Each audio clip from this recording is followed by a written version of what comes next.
En Méditerranée, on a la chance, à 2 pas de Marseille, d'avoir 8 espèces de cétacés résidentes. On a des baleines, plusieurs espèces de dauphins. C'est une richesse énorme qu'il est temps de mettre en lumière et d'essayer de mettre toute l'énergie possible et les moyens possibles pour les protéger. Les 8 espèces de cétacés résidentes en Méditerranée sont classées sur la liste rouge de l'IUCN, l'Union internationale pour la conservation de la nature. C'est des espèces strictement protégées. Il est interdit de les chasser, de les pêcher, de les déranger.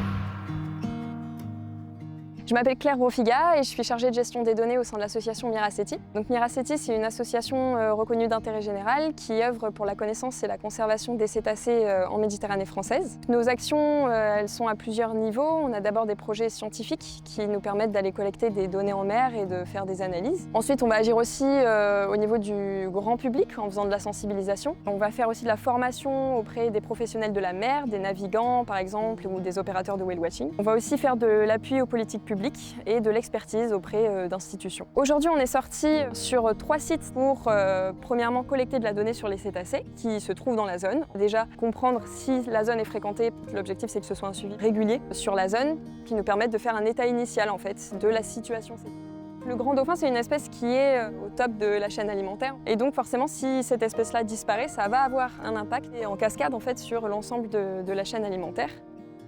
Et le deuxième objectif de ces sorties, ça va être de former les gestionnaires des zones à l'utilisation de notre protocole. S'ils ont les moyens suffisants, ils puissent pérenniser le suivi dans leur zone de manière autonome. Ça a pour objectif en fait qu'on ait un suivi harmonisé à l'échelle de la façade méditerranéenne française.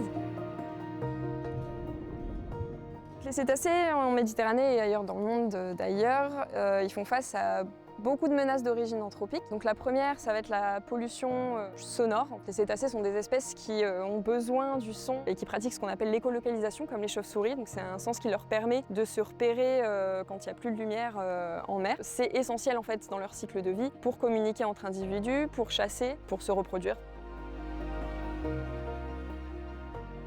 Ensuite, il y a tout ce qui est pollution chimique et plastique. Le macroplastique qui va être ingéré par certaines espèces. On a déjà trouvé plusieurs kilos de plastique dans des estomacs de cachalots échoués. On va parler aussi du dérangement. Il faut savoir déjà que les cétacés en Méditerranée, il est interdit de les approcher à moins de 100 mètres. Un dérangement répété sur un même groupe de dauphins va à terme avoir un impact sur la reproduction. Ça va générer du stress chez les animaux, éventuellement de la fatigue, voire des évitements de zones. Et la dernière menace dont on peut parler, c'est les collisions avec les gros navires, qui est la première cause de mortalité non naturelle chez ces espèces. Je pense qu'il y a un vrai enjeu de sensibilisation du grand public, parce qu'aujourd'hui, je pense qu'il y a encore pas mal de monde qui vivent sur le littoral méditerranéen français et qui ne savent pas forcément qu'on peut trouver toutes ces espèces.